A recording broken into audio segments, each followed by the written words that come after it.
Welcome to Learn English with Story and Conversation. Lesson 1. The Enchanted Watch. Lucas found an antique pocket watch at a flea market, its golden surface gleaming under the morning sun. The vendor warned him that it was no ordinary watch, but Lucas shrugged off the comment, thinking it was just a sales tactic. Later that night, as he wound the watch, he noticed time slowing around him. The ticking became a rhythmic beat, each tick stretching seconds into minutes. Curious, Lucas turned the dial back, and suddenly, he was reliving the past hour. He tested it again, rewinding back to moments he wished he could change. Realizing its potential, Lucas began to rewrite small parts of his life, avoiding mistakes and missteps. But soon he became addicted to perfection, constantly rewinding time for the smallest errors. One day, in his haste, he turned the dial too far back, waking up as a child with no memory of the watch. The watch had vanished, leaving Lucas to grow up again, this time without the ability to alter time. It was only in his old age that he found the watch again at the same flea market. The vendor, unchanged by time, simply smiled and said, "You only get one shot at life, Lucas." Lesson 2. The Vanishing Library. Maya loved spending her afternoons at the old library on Elm Street. It was quiet, dusty, and filled with books that seemed to whisper ancient secrets. One day, she found a hidden room behind a row of encyclopedias. Inside there was a single book titled The Vanishing. Curious, she opened it and began to read. The book described a world where people could slip between the pages of reality, entering any story they desired. As she turned the pages, Maya felt a strange pull, as if the book was drawing her in. Suddenly, she found herself inside the story, living out the adventures she had only read about. Days passed in the story world, and Maya began to forget her life outside the book. She tried to return but realized the book was erasing her from the real world. When she finally escaped, the library was gone, replaced by an empty lot.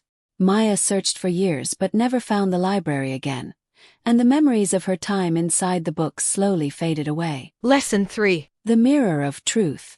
Sophie discovered an old mirror in her grandmother's attic, its surface covered in a thick layer of dust. As she wiped it clean, she noticed that her reflection looked slightly different, as if the mirror showed more than just her physical appearance. Intrigued, she stared into it, and slowly, her reflection began to change, revealing secrets she had kept hidden even from herself. The mirror showed her moments of dishonesty, fears she refused to acknowledge, and desires she dared not admit. At first, Sophie was horrified, but the more she looked, the more she realized the mirror was showing her the truth about who she was. She spent hours in front of it, confronting her inner demons. Eventually, Sophie began to change, becoming more honest, brave, and true to herself. When she looked into the mirror again, she saw not just her reflection, but the person she had become. The mirror, satisfied with her transformation, cracked and shattered into 1,000 pieces. Sophie never needed it again, for she had learned to see herself with clarity. Lesson 4. The Midnight Train. Ethan missed the last bus home and decided to take a shortcut through the abandoned train station. As he walked through the silent corridors, he heard the distant sound of a train whistle. Curious, he followed the sound and found an old train, its engine humming softly. A conductor, dressed in an old-fashioned uniform, beckoned him to board. Hesitant but intrigued, Ethan stepped onto the train, which immediately began to move.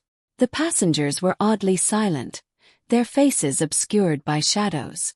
As the train sped through the night, Ethan realized it wasn't stopping at any stations. The conductor informed him that the train was for souls who had lost their way. Panicked, Ethan demanded to get off, but the conductor said he had to find his true destination first. With each passing station, Ethan saw scenes from his life, moments he had forgotten or ignored. When he finally confronted a painful memory he had buried deep, the train slowed to a stop. Ethan stepped off, finding himself back at the station. The train and conductor vanished. The next day, Ethan changed his life, determined never to lose his way again. Lesson 5. The Cursed Painting. In a small, quiet town, There was a rumor about a painting that cursed anyone who looked at it for too long. The painting was said to be of a woman with haunting eyes, hidden in an old mansion on the outskirts of town. Jackson, a skeptic, decided to investigate, believing the curse to be nothing more than a ghost story. He found the painting in a dusty room, its eerie gaze following him as he moved. Despite feeling uneasy, Jackson stared at it, daring the curse to take hold.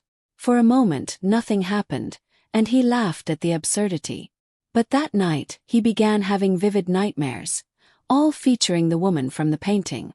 She would appear in mirrors, reflections, and even in the corner of his vision during the day. Jackson tried to destroy the painting, but it reappeared, each time more vivid and terrifying.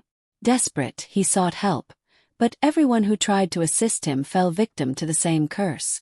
In the end, Jackson fled the town, leaving the painting behind, but the woman's gaze followed him wherever he went. He could never escape her eyes, which seemed to grow closer with each passing day. The end. Thanks for watching my video. Please subscribe my channel and press the bell icon.